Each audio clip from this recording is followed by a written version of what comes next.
சபரிமலை காடு தேடி கட்டுமுடி 2 கட்டி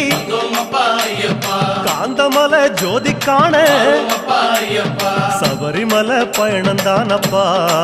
சாமி வழி துணையா வந்து சேரப்பா சபரிமலை பயணந்தானப்பா சாமி வழி துணையா வந்து சேரப்பா குருசாமி கால தொட்டு